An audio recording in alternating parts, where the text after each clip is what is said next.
Hello and welcome to the third lesson of our module on Avestan.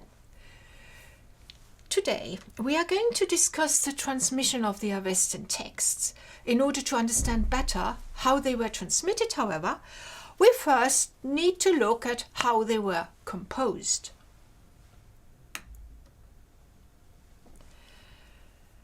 The Indo-Iranian people did not write. Their culture was intrinsically oral, and this feature characterizes both the Vedic and the Avestan traditions up to the present day. Even today, aspiring Zoroastrian priests have to learn the recitation of the rituals by heart, and they do so from early childhood onwards. Now, in this slide here, you see Zoroastrian boys memorizing the yasna at one of the two remaining Zoroastrian priestly schools, the Dada Atornan Institute in Mumbai, which is a residential school. So the boys, they actually lived there and lived there from the about age 7 onwards until they until their full initiation, usually mid 15 or so. The boy on the right side here recites the texts he has just learned, and he recites the text to his teacher after he has memorized it from the book. And you can see here on the left of the slide, you can see the boys sitting and trying to learn the text. And as they learn, they don't sit there silently, they read it out aloud. So when you come into that room, you hear what the teacher, the director of the school, Ramya Karanjia, how they put it, a cacophony of sounds, of noise. It's very noisy because each of them speaks the texts aloud, even when reading it. And then they have to come forward and recite it from memory to the teacher, who listens and who corrects them when they make a mistake. So that's how they memorize the texts even today. In earlier times, however, and certainly some 4,000 years ago, the teaching was entirely oral, so no books were involved at all.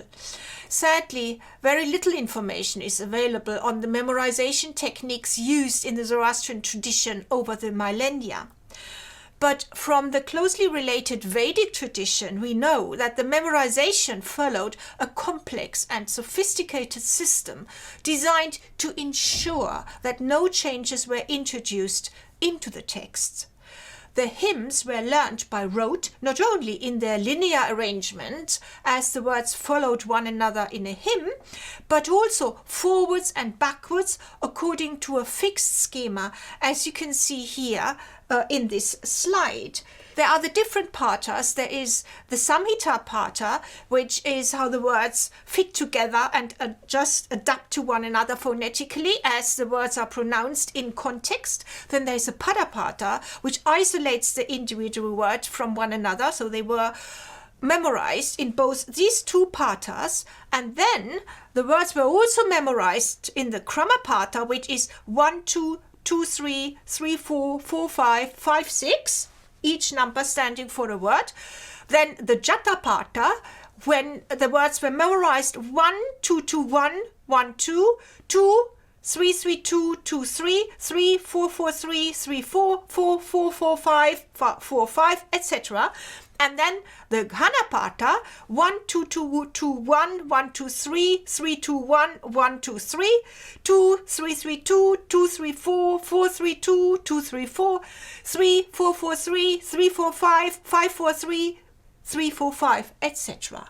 You can imagine that this really then sticks to the mind, especially if you are 7 years old. And they have these words very firmly rooted in their minds and in their hearts. And then they use them when they perform the rituals. There are no books whatsoever involved. They know these words by heart. And if they have forgotten a word, then they have to arrange with a teacher, and in a special situation when a wrongly spoken word can cause no harm, then the teacher will remind them of the correct pronunciation.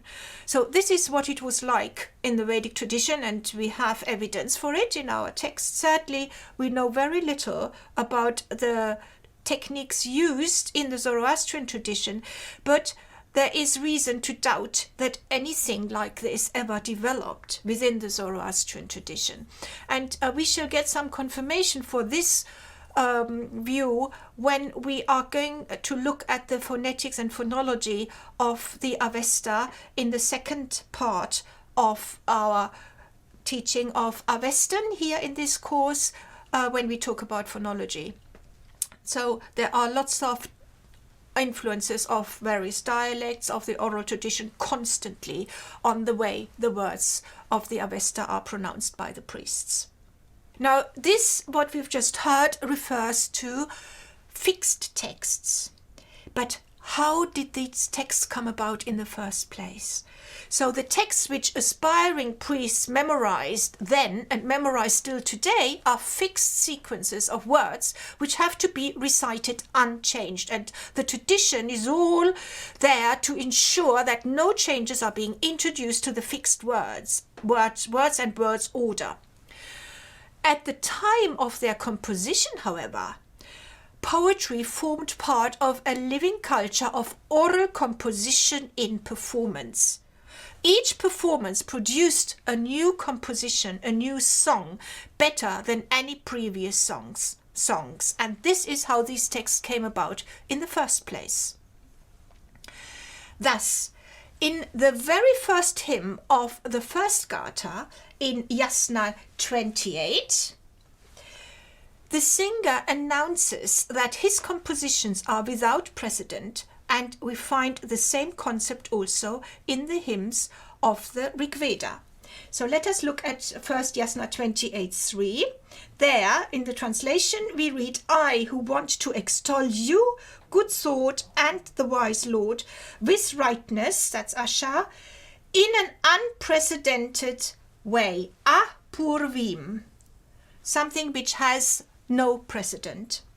And then in the Rig Veda here, Rig Veda 10:23-6, the Vimadas, which is a family of priests, of singers, have begotten this praise for you, O Indra, praise unprecedented, apuryam, best of many, for the one of good gift.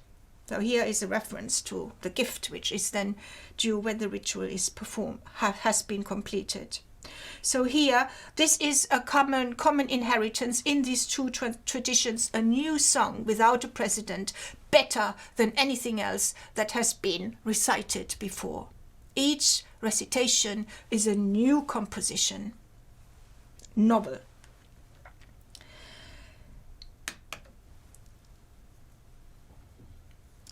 That hymns composed more than 3,000 years ago have survived up to the present day is first of all due to the fact that their wording became fixed at some point in prehistoric times. Subsequently, these hymns then were transmitted verbatim from generation to generation. In the case of Avestan, different texts petrified at different times, the old Avestan text being the first to do so. This is indicated by the fact that their language is more archaic than that of the rest of the Avesta. The old Avestan texts came to be recited with a fixed wording, while simultaneously other Middle and Young Avestan texts continue to be composed in performance. In this process, old Avestan texts were not only reproduced verbatim as a whole, but parts of them were also quoted, reworked and elaborated on in the Middle and Young Avestan contexts, which include numerous quotations and adaptations of old Avestan texts. As a result, the old Avestan texts came to be embedded in rituals whose language is heterogeneous. Some of texts are older, others are younger.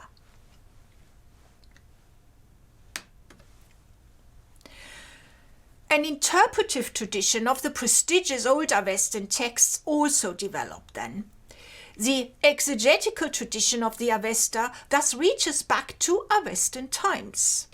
3 exegetical texts in Avestan language are incorporated in the extant Yasna, where they form chapters 19 to 21, and there are many other, though shorter, instances of Avestan exegesis in the extant Avesta. During the late Achaemenid period, the Avestan language became gradually obsolete and new Avestan texts ceased to be composed. Thus, as the spoken Old Iranian languages evolved into Middle Iranian idioms, the language of the exegesis too became Middle Iranian. There were many centers of Zoroastrian learning all over Iranian lands from the Achaemenid period onwards. They include areas of eastern Iran, especially Sogdiana, Bactria, Drangiana, and Arachosia. We shall see in the lesson on phonology that these local traditions have left traces in the extant Avesta. But on the whole, all that has survived to the present day is the religious tradition of the big power center, the province of Pars, which was the homeland of 2 of Iran's major ruling dynasties, the Achaemenids and the Sasanians. The Avestan script has 2 main features. One is that it is an artificial creation which happened at a certain point in time. The second characteristic of the Avestan script is that it represents sound, not meaning. The script is phonetic, not phonemic. Those who invented the script strove to write what they heard, not what they understood, because they didn't understand much of the Avestan language anymore at that point. The Avestan alphabet has at least 53 letters and notes a great deal of phonetic variations. 12 of the Avestan letters are directly taken from the cursive form of the Book Pahlavi script, which was current at the time when the script was invented. By then, the Zoroastrian clergy had used the Pahlavi script for many centuries to write a wide range of texts in their own Middle Persian language. They might well also have used it to write the Pahlavi translation and interpretation of the Avesta, and occasionally also Avestan words. Like the Pahlavi script, the Avestan script runs from right to left in Semitic fashion, but in contrast to Pahlavi, the Avestan script is fully vocalized and the letters are not connected. The shapes of the letters of the Pahlavi script allow us to distinguish 3 phases of the Pahlavi script. One is inscriptional. The other one is a script of the Psalter, and the third one is Book Pahlavi. And the Book Pahlavi represents the most advanced stage of development. It's a very cursive form of the Pahlavi script in which lots of letters have just merged into one. The Pahlavi script of the Psalter is more similar to the script of the inscriptions than to the cursive structures of the Pahlavi books. Thus, the alphabet of the Pahlavi Psalter contains 18 distinct characters as compared to Book Pahlavi, which is only 13. For example, in the Psalter script, the letter Dalet, this one here, is still different from Gimel, which is this one here. You see, it's distinct. And it's also different from Yod, which is this letter here. Whereas in Pahlavi, they've all become the same. This one, they're all the same and indistinguishable. Just a little hook. And in Avestan, this becomes the letter for I. Then also Chet, the letter Chet, here in book Pahlavi, that is this letter here, is still different from Aleph, this letter here. Whereas in book Pahlavi, oh, excuse me, I've made a mistake. This is not the He, this is the He, which becomes in book Pahlavi, this letter. I must correct myself here. I meant this letter, this is the Chet. This is not the Chet, this is the letter He, it's a different letter. So this is the letter Chet, and in the Psalter script, Aleph and Chet are still distinct, but in book Pahlavi, the Chet and the Aleph have become indistinguishable. Whereas the letter He is used only in Aramaic words, from which all these scripts derive. Then we also have the letter Waf in the Psalter script, which is here. That is a little bit a line, this letter here. It's a vertical line which bends a little bit to the right, a little similar to here the inscriptional Persian form, whereas in book Pahlavi it's simply a vertical stroke, and that book Pahlavi letter is just the same vertical stroke as we have it for the letter Nun, whereas here we have in the Psalter script still a distinct form, and the ayin, which has already become identical as a vertical stroke also in the Psalter script, and the resh as well, all of them just end up as a vertical stroke. So it is the letter Nun and the letter Waf which are still distinct in the Psalter script, whereas in the book Pahlavi script they have ended up as vertical strokes, just as the letters Ayin and Waf. So we have 4 different functions for a vertical stroke in the book Pahlavi script. It can be a W, it can be a Nun, it can be a Resh, and it can be an Ayin.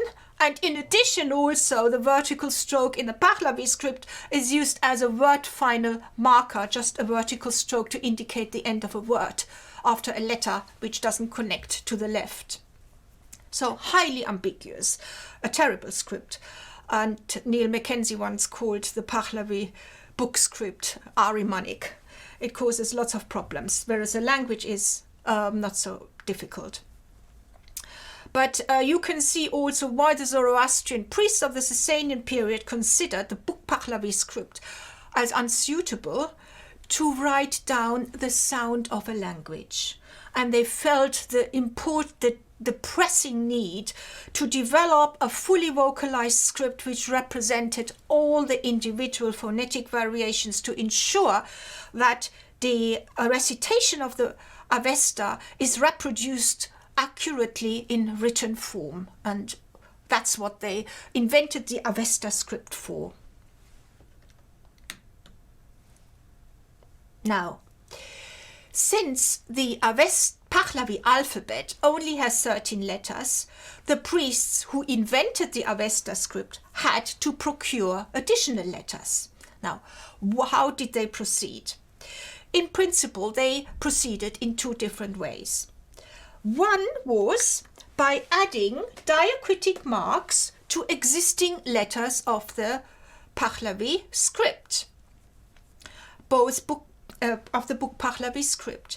The other method was by borrowing letters from other scripts, and here they also altered some of the letters to produce more signs. Now let us have a closer look to this, how they proceeded. The vowels of the Avesta, let us first look at the vowels of the Avesta script. The Avestan alphabet has a full inventory of signs for vowels, 16 altogether.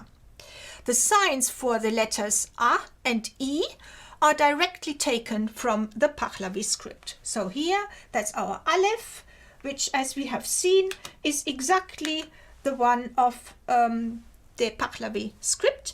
And the letter for I, the Yod, is also that of the Pahlavi script. Then the sign for Aleph, in turn, then forms the basis for 3 more letters to denote variations, phonetic variations of the vowel R, and also vowel length. They produce, by adding an additional hook to the letter Aleph, they produce the sign for a long R.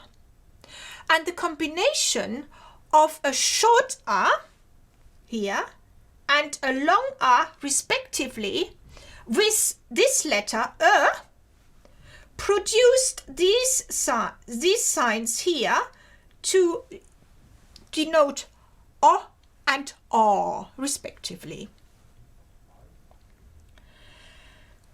The sign for O is that of the special sign of the Pahlavi letter L when used in the Aramaic heterogram spelled Ayin L, this one here. This is actually not a letter but a word. It reads O here, phonetically. It's an Aramaic word, Al, Ayin L, read O in Pahlavi, and it means two. It was a very common word. And Karl Hoffmann, who has studied in great detail the relationship between sign and sound of the Avesta script and how the Avesta script was developed, he has suggested that here the inventor of this script used the spelling of this very common Pahlavi word O, which means two, and used it for writing the sound O of the Avestan language by putting the vertical stroke, which in the Pahlavi Aramaic spelling, Ayin L, precedes the letter L. He put that stroke below the letter for L here.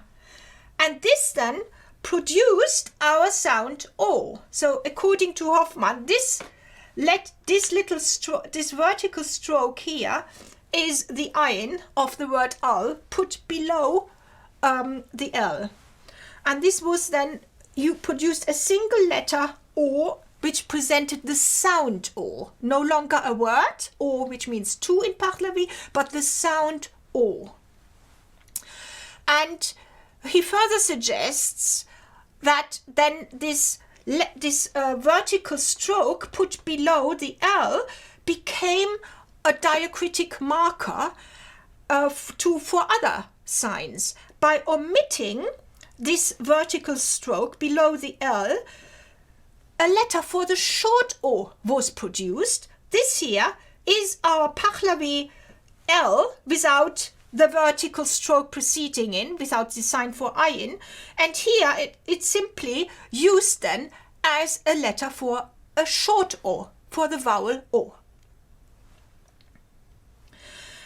To produce signs for the sounds O and E, there were no precedents for this in the Pahlavi script, whereas for I and for A there were, because Aleph and the sign for I, for Y, could also have vocalic value. But here the letters O and E, they were completely developed from scratch in the Avesta script, and it seems both of these letters are based on Pahlavi words. Before we talk about the letter A, let us just have a little a look at the signs I and U and their equivalents, long I and long U. So we have already seen that the sign for the short I is that of the Pahlavi script, the sign I here, and the sign for the long I also makes use of this vertical vertical stroke which marks the long O. So the long I is equally marked with a little vertical stroke put below the letter for E. The short O, this one here, is then the long O without the vertical stroke. And this could then have been the origin of the vertical stroke becoming a mark for vowel lengths, as is seen in the signs for long E and long U, these ones here, which also have, both of them are marked with a vertical stroke below the sign. Like O, the sign for E could also have its origin in a Pahlavi word. Hoffmann suggests that a likely candidate is the common Pahlavi word for Ev, one, which is also pronounced E. The Avestan sign for short E indeed looks like the Pahlavi word E, one, without the initial hook. So here we have the Avestan sign for E, and this is the Pahlavi word, the sign for the Pahlavi word E, and with the omission of the initial hook of the Pahlavi word, we get our sign for E. The long E, Hoffmann further suggests, would then be based on the sign for the short E by extending the vertical stroke on the left to run to the right below the sign. So here, by adding this horizontal stroke, extending it further here, then we get a letter for the long E. The full writing of vowels marks a radical break with the Pahlavi script, which leaves vowels unmarked and seems to follow the marking of the vowels seems to follow the example of the Greek alphabet, which had been available in Iran since Hellenistic times and which actually had been adopted by some Iranian tribes, in particular by the Bactrians. That the Greek script played a role in the creation of the Avestan alphabet is also suggested by the shape of the Avestan sign for E. This sign could have been taken wholesale from the Greek epsilon. The sign E is then provided with a diacritic mark to produce the sign for the long E, this one here.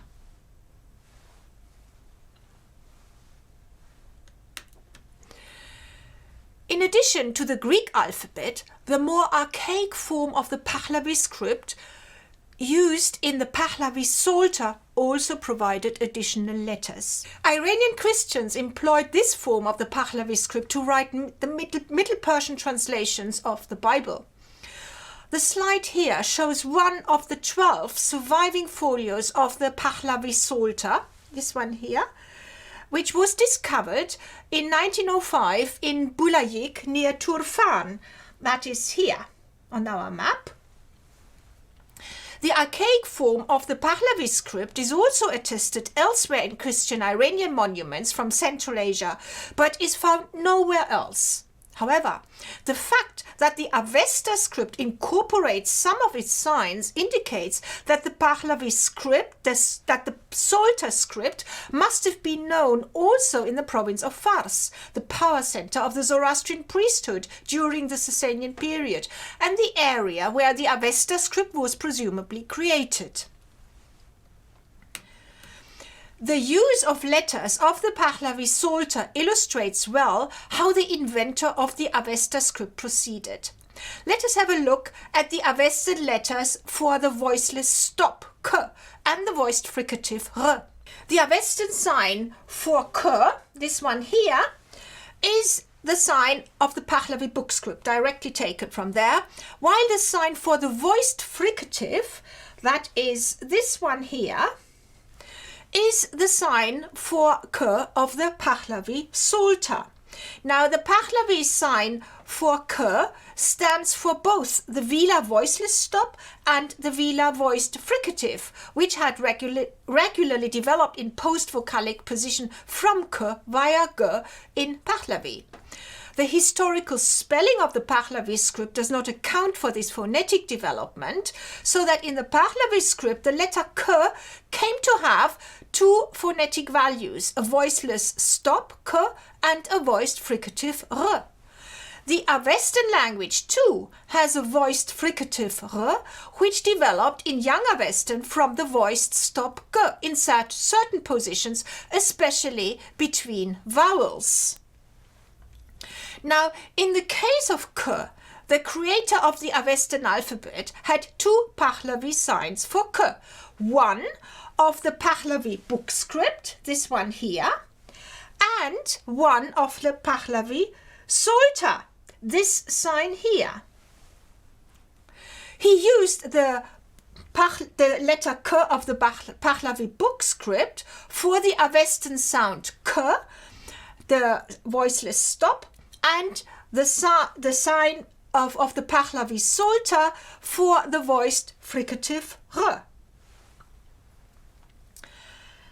As to the letters for the palatal affricates, it was the form of Tzadeh as written in the Pahlavi Psalter, which came to represent the Avestan voiced palatal affricate J.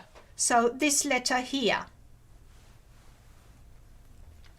It seems that here the horizontal line running to the right below the letter was considered to be a marker for the voiced variant, just as it was the case with the voiced fricative R. The sign for the voiced palatal affricate then formed the basis for the voiceless counterpart, ch, which was created by omitting this horizontal line. This one here, so this one here is from the Psalter script, and this sign ch is a new creation on the basis of the sign for Tzadeh in the Psalter script, while the original sign of the book Pahlavi script of the Tzadeh is not used at all. We have seen earlier that in the book Pahlavi script the signs for the voiced stops g, d and y had all coalesced into one form, which came to be used to represent the vowel I in the Avesta script. The Psalter script, however, has preserved a more archaic form of the sign d, which was still distinct from g and y, and this is this sign here. The inventor of the Avesta script used the sign d of the Pahlavi Psalter to represent the Avestan sound d. The discussion of Avestan signs could be continued, but the examples given here today should suffice to illustrate how the creators of the script proceeded. The Avestan alphabet is clearly an artificial creation. I hope you enjoyed this video. You can now join us in the fourth lesson, in which we shall talk about the written transmission of the Avesta.